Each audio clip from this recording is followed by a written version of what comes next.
Tsara ve na sara nareo an titre hoe sao de mihevitra anao fa nga hivitan'izany de any Madagasikara any zay reto mpanao hira gasy tarika anankiray a raha sololoka vy de zavatra maromaro nataona ihany ao anatin'ny taona ray zahay a zany hoe mba hampalalao amin'ny sisy mahafantatra ao anatin'ny taona ray zahay mahavita fampisehoana spectacle eo amin'ny ronjato ono mo filazan'izay 2000 200 eo ao ny sehatra ataona hoe fampisehoana ataona any Madagasikara any zao tsika miteniteny zao a ro namanay sasany zany satria nisanay a eo amin'ny efapolo ny tarika misy anay reo tarika raha sololoka vy 40 personne zany zay misy anay de sasany zany zao manao an'le hiragasy any de rehefa any de misy karazany maromaro ny fanaovany hiragasy maka anay ny fiangonana protestante na katolika maka ny tarika raha solalao de ny lanonana ray manontolo maka anay daholo fa indrindra fa any aminay any Madagasikara any de mbola manjaka tsara mihitsy natao hoe famadian-drazana famadiana fahatserovana andro ray aman-dreny zay maty eo ambanin'ny tany de rehefa manao an'izany famadiana zany zahay a de alaina mipiragasy de rehefa alaina mipiragasy anankiroa fa rotota fandimby ao de rehefa mahafinaritra an'le olona zany a de nitehaka nataon'le vahoaka fa ny zanadrazana kosa am'izay fotoan'izay akoatran'le karaha mangalana anay zany hoe eo maso vahoaka oatra zao mba hijerevan'ny olona azy hoe tena reo le zanadrazana de rehefa tena mahafinaritra azy ny raha ihana vahoaka na ny zanadrazana de mba manipinipy an'le rakitra le l'argent petit l'argent zay no fanaovany mpiragasy any de nareo zany zao mba ataonay hoe avanay avany tanàna daholo ianareo a indrindra fisika avany Madagasikara de nareo zany mba solona zanadrazana ka rehefa tena mahafinaritra anareo mandeha le tiaka raha ohatran'izay fa tena mahafinaritra anareo tsara de mba manaova zanadrazana e mba manipinipy kely l'argent kely anareo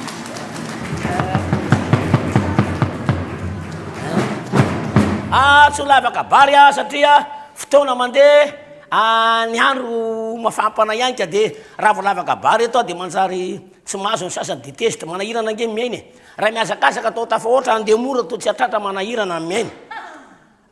tanora matanjaka ianao lazain'ny olona mpiady tsena antitra manjoko lazainy fampamosavy ndray de manahirana miainy tsara vady anao be rafolahy raha tsy vady afikainy zalahy manahirana miainy manalasa loatra manambady kely ireny izy tony ahoana manambady kely reny vonona kely avela am'izao mitsaomitsaombava kely sy laitra manahirana menaka tonga de arosy any aloha le hira sa manahoana ozy nareo ahely ary ahoary mosarenareo rero kely aranga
Hey,